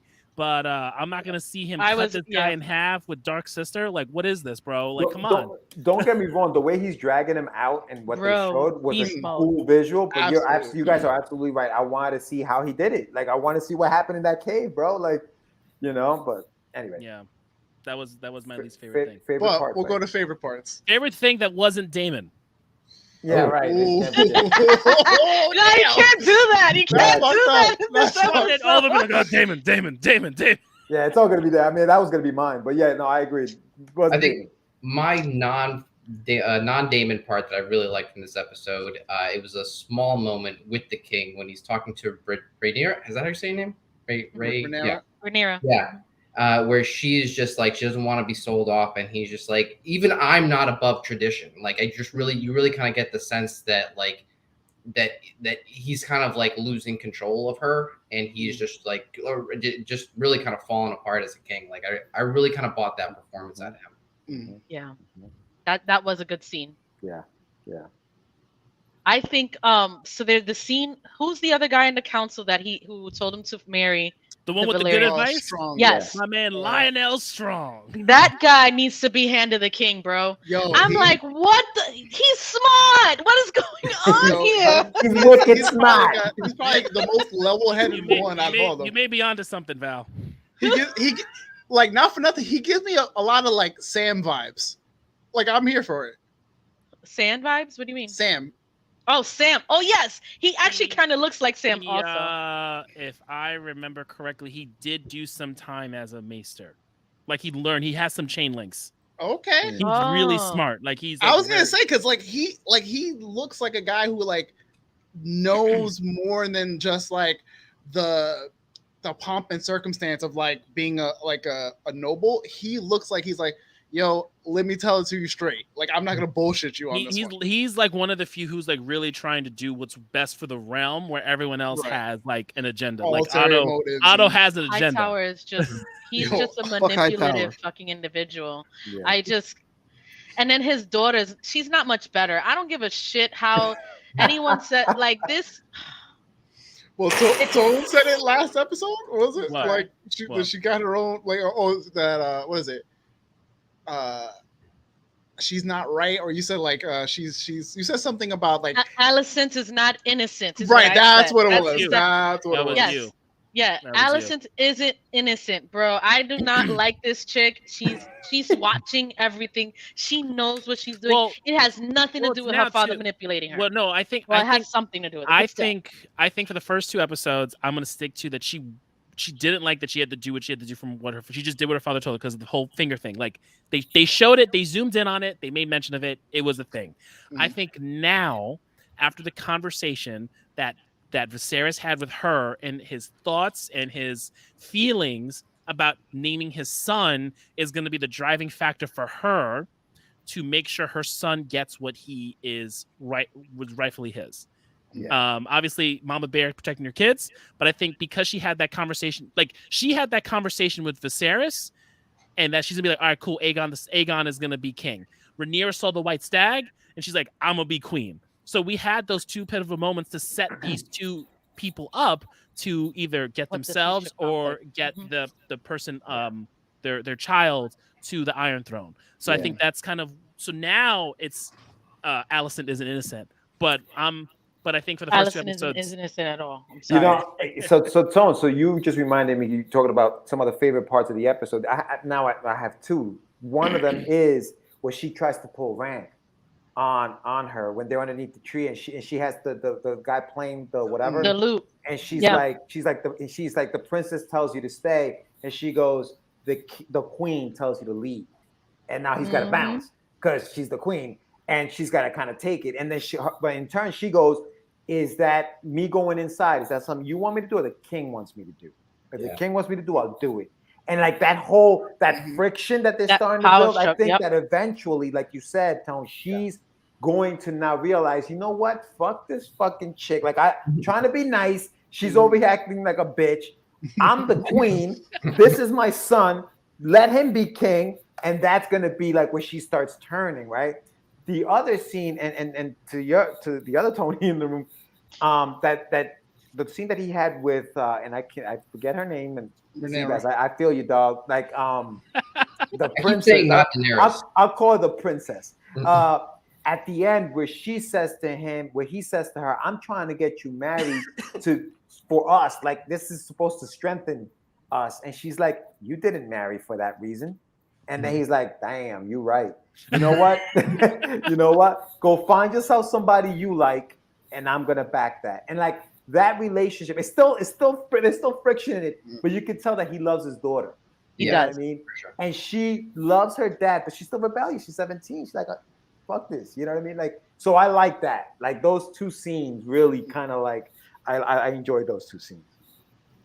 Absolutely. Yeah, I think it's so we know that he loves her, and that's like big to do, and like why he named her and all this. And I think because they keep jumping and they're moving the story forward, we're not getting a lot of the fact that he loves her and like why he chose her to be his successor. Obviously, she still is going to be questioned, and she's going to be a cupbearer and all this other stuff. And like they call her the Realm's Delight, and she went to Casterly Rock, and she did all these things. But we're just getting the explanation from past, but we're not really seeing it. And I think it's just because of they're like, we got to sacrifice something, and if we're going to sacrifice anything, we're going to sacrifice the relationship between her and Viserys, and just use exposition and all that to really give us like how much he loved her.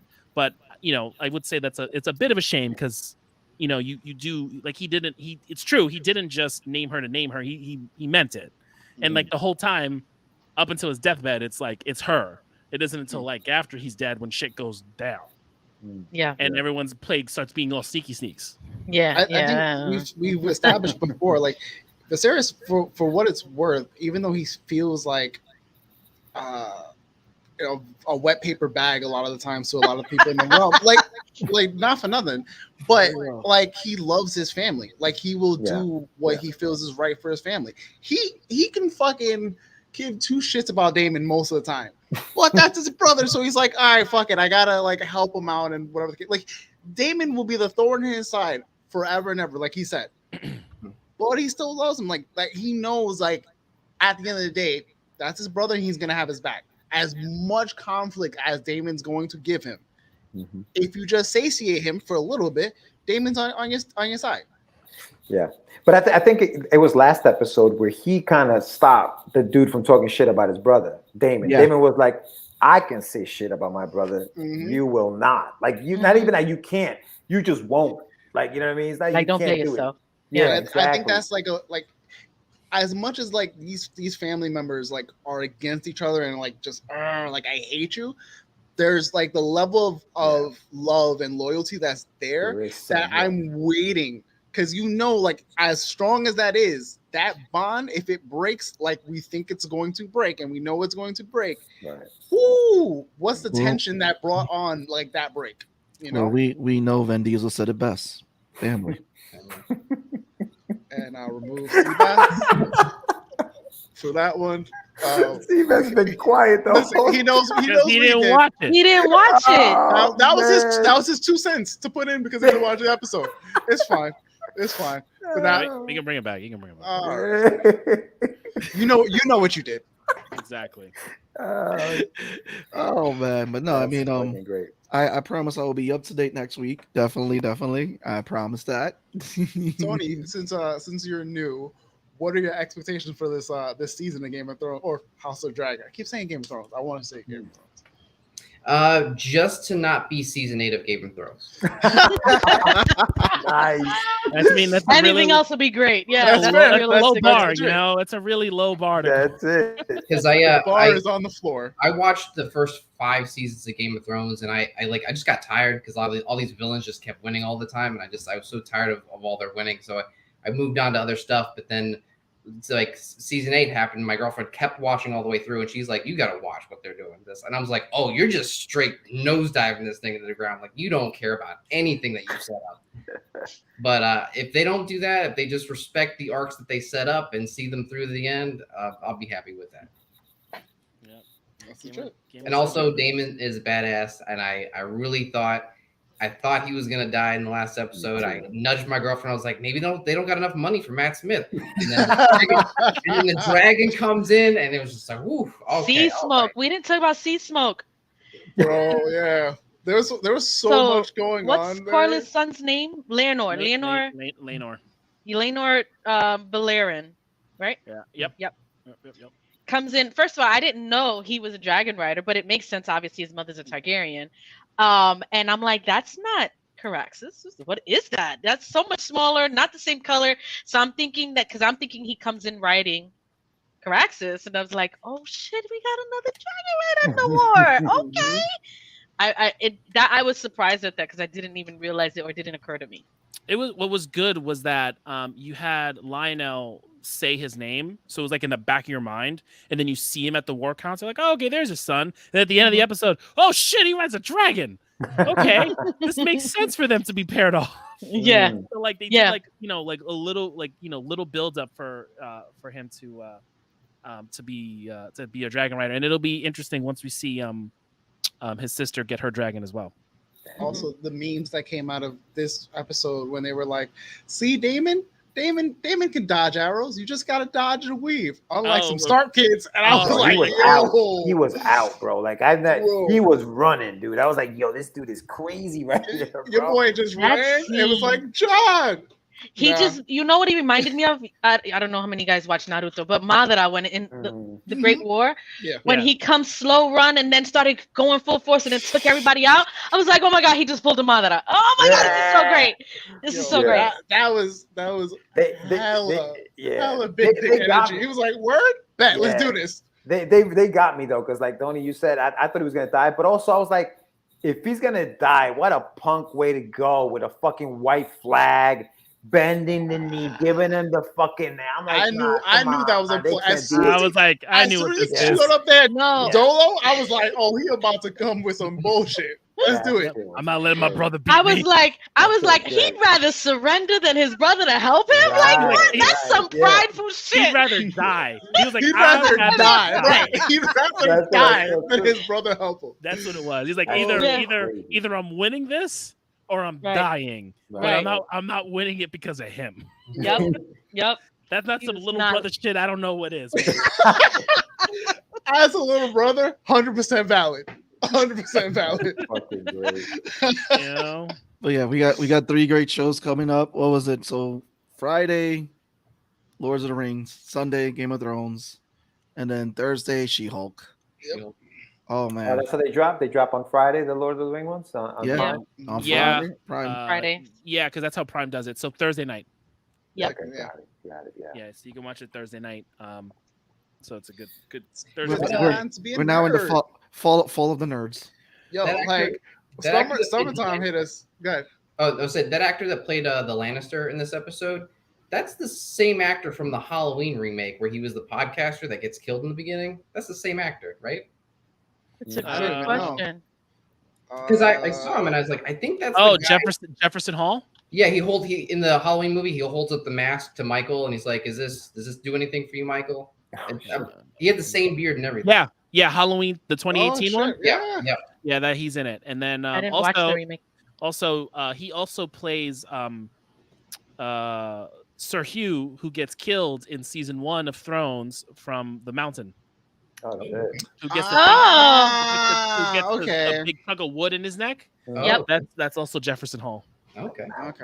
Yeah, but instead he's playing a twin. Sir Hugh that's the one that got promoted into a knight after killing this guy of the Veil. That's what prompted the whole thing. Something. Yeah, he just became a knight. He just got knighted, and then he went to the tourney and then died. Yep.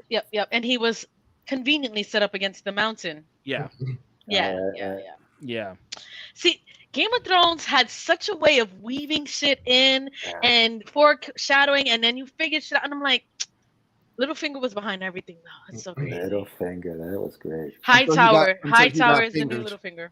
It's like, but I don't think Hightower is going to be as good as Littlefinger. Oh, I don't think so either. I think his Alicent is not innocent. I don't think so. Littlefinger. Remember though, Littlefinger was about chaos. Oh yeah. Remember, chaos is a ladder. That's what Littlefinger was about. Hightower is literally like, what's good for me and my house. Power, yeah. That's it. So he's like, I don't care what I become, but what is my legacy? I'm the grandfather of the king. Mm-hmm. I'm the hand of the king. You know, so like that's what it. So it's not like it's more for house and legacy. Where Littlefinger was literally just for himself. Yeah. He's still little. He's got his Littlefinger tendencies. Not gonna lie. But I think Rice Ifans, or however you pronounce his name, is doing great as Otto. Yeah. I mean, I loved his line in episode 2. Steve's the fucking steel. Shit was great. Oh man, it's all great. I'm enjoying this way more than I thought it was. Way more than I thought it would be. The dialogue and the brings me back to like old Game of Thronesy days. Where you're watching it for like the dialogue and the relationships between everybody, and then you get a little bit of action set pieces, and then you're like, all right, we're back in it to all the crazy shit that's going on. It's just such a good fucking show. Yeah, so much good. I'm gonna go back to season 2 and finish that up. I had a nice little break between like summer of madness of just nerd shit dropping every week to like a little bit of a reprieve, and now like from like end of August to I want to say like mid-October, we're like just shows left and right. Because I don't even think like Game of Thrones or Lord of the Rings finishes before Andor picks up. No. Nope. So, She-Hulk should be done by the time Andor is done. Then we still also got the Dungeons and Dragons movie. So, what's the next Marvel show after? I think that's aren't we done with? Yeah, but aren't we done with shows until the next phase? Yeah, I think we're done with shows until the next phase, but I think the next show is going to be Secret Invasion or Loki. It's either going to be Secret Invasion or Loki, because I know Loki's filming. I know we have also two. I think we're going to get this. What If?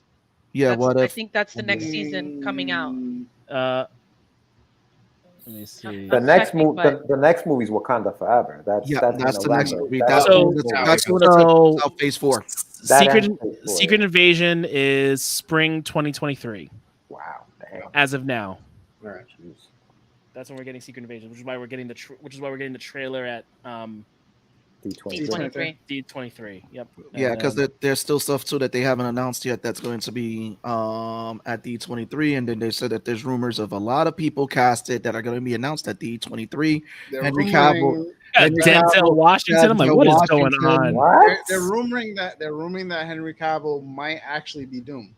Thank God. Really? I would like that. I would like that. Wow. That's what I want. Charisma for it. And Hyperion was fun, but I'm like, I don't want him in a show. I want him to be there for the long haul. Damn. Getting him as Doom would be wild. I have been saying that I wanted Cavill as Doom for like a number of episodes now. It would be Cavill as Doom, and then if the theories are right, the dude who plays whatever from You, Penn something, right? Something would be Reed Richards. I haven't even seen You. I've literally just seen the clips and snippets of him.